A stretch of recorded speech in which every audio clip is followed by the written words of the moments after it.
Tokoh ini pernah menjadi korban kekejaman konspirasi elit global. Siapakah dia? Mari kita simak.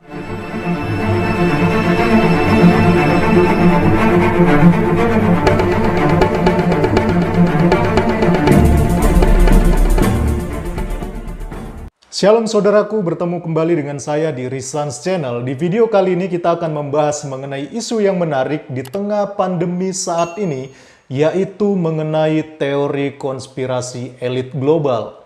Apa itu konspirasi? Konspirasi adalah persengkongkolan sekelompok orang dalam merencanakan sebuah kejahatan yang dilakukan dengan rapi dan sangat rahasia. Mari kita saksikan video berikut ini.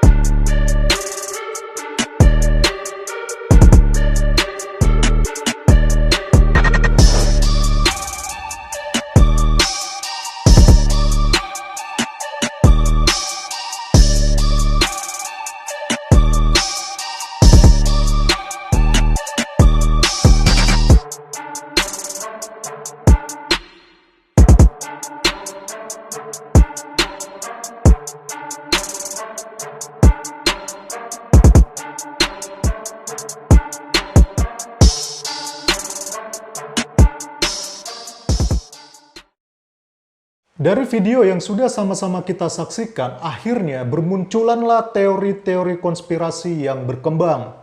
Dan teori yang paling mendekati adalah bahwa kematian Dr. Liu sudah direncanakan oleh sekelompok elit global agar vaksin COVID-19 ini tidak segera ditemukan dengan alasan agar depopulasi manusia terus terjadi sesuai dengan agenda para elit global. Apa itu depopulasi? Depopulasi adalah penyusutan ataupun pengurangan jumlah umat manusia di dunia. Membahas tentang depopulasi ini akhirnya dikaitkan dengan seorang elit global, yaitu pendiri Microsoft yang bernama Bill Gates. Pada acara TED 2010, yaitu yang dilakukan di California, Bill Gates pernah mengatakan, "Saat ini dunia kita, bumi, memiliki populasi 6,8 miliar manusia. Kemudian populasi akan terus bertambah menjadi 9 miliar manusia. Sekarang jika kita bisa benar-benar berhasil untuk membuat vaksin-vaksin baru, pelayanan kesehatan, pelayanan KB, kita dapat menurunkannya menjadi mungkin 10 atau 15%. Tapi sekarang kita melihat ada peningkatan 1,3%.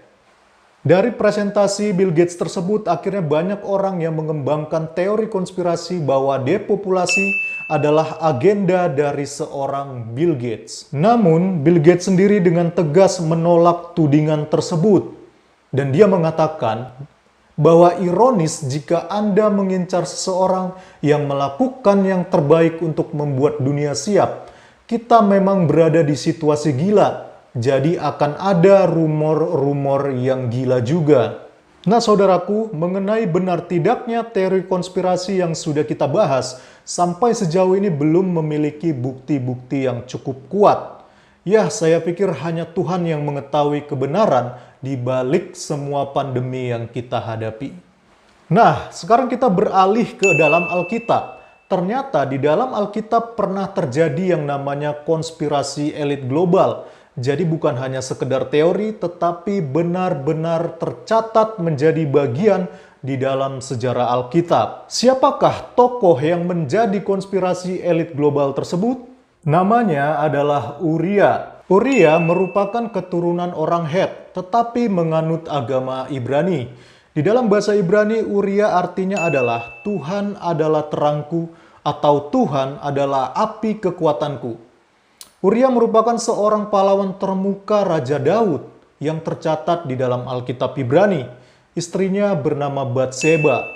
Kisah konspirasi yang terjadi terhadap Uria itu dicatat di dalam 2 Samuel pasal 11 ayatnya yang pertama sampai ayat yang 27. Diceritakan awal mulanya adalah ketika Daud mendengar kabar bahwa Batseba telah hamil dari perzinahan mereka. Jadi, untuk menutupi dosanya, ia mengirimkan pesan kepada Yoab dan memanggil Uria dari medan perang. Uria datang ke hadapan raja tanpa menyadari apapun, dan Daud dengan tenang menanyakan keadaan Yoab dan tentara serta situasi pertempuran. Kemudian Daud memerintahkan Uria untuk pulang dan tidur di rumahnya, dan Daud mengirimkan perjamuan istana sebagai hadiah bagi Uria. Daud ingin Uria tidur dengan istrinya, supaya mengelabui bahwa anak yang akan dilahirkan Batseba bukanlah anaknya, melainkan anak dari Uria. Akan tetapi Uria adalah hamba yang setia. Dia tidak merasa nyaman untuk tidur di rumahnya, sementara pimpinannya dan teman-teman seperjuangannya sedang berperang dengan mempertaruhkan nyawa. Jadi Uria tidak pulang ke rumah, ia membaringkan diri di pintu istana bersama hamba-hamba tuannya.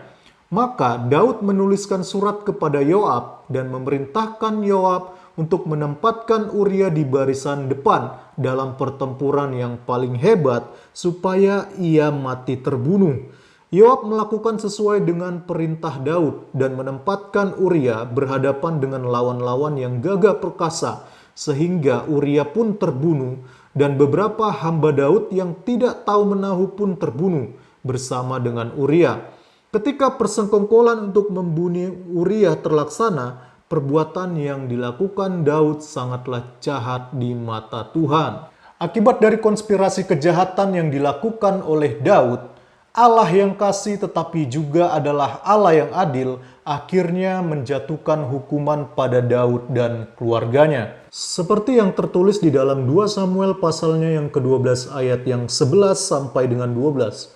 Beginilah firman Tuhan, bahwasanya malapetaka akan kutimpakan ke atasmu yang datang dari kaum keluargamu sendiri.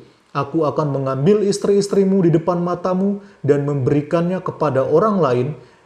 Orang itu akan tidur dengan istri-istrimu di siang hari, sebab engkau telah melakukannya secara tersembunyi. Tetapi aku akan melakukan hal itu di depan seluruh Israel secara terang-terangan. Saudaraku, meskipun Daud sudah melakukan kejahatan konspirasi, tetapi dia mengakui perbuatannya dan bertobat di hadapan Tuhan.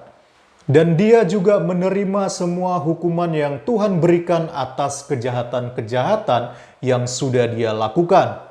Nah saudaraku, itulah tadi kisah tentang Uria, seorang panglima perang yang menjadi korban kekejaman daripada konspirasi elit global yang dilakukan oleh rajanya sendiri. Dari kisah ini kita harus belajar agar kita tidak merencanakan sesuatu yang jahat terhadap saudara-saudara kita, karena Tuhan mengetahui setiap rencana-rencana yang terpikirkan di dalam pikiran kita. Sebagaimana dikatakan di dalam Amsal pasal 3 ayatnya yang ke-29, janganlah merencanakan kejahatan terhadap sesamamu, sedangkan tanpa curiga ia tinggal bersama-sama dengan engkau. Dari firman Tuhan ini, mari kita belajar untuk tidak merencanakan sesuatu yang jahat terhadap saudara-saudara kita, karena Tuhan membenci kejahatan dan akan membalas menurut keadilannya. Sampai di sini dulu pembahasan kita kali ini, dan apabila teman-teman punya saran untuk siapakah tokoh Alkitab yang akan kita bahas selanjutnya, silakan teman-teman boleh tinggalkan komentar di bawah ini. Terima kasih, Tuhan Yesus memberkati.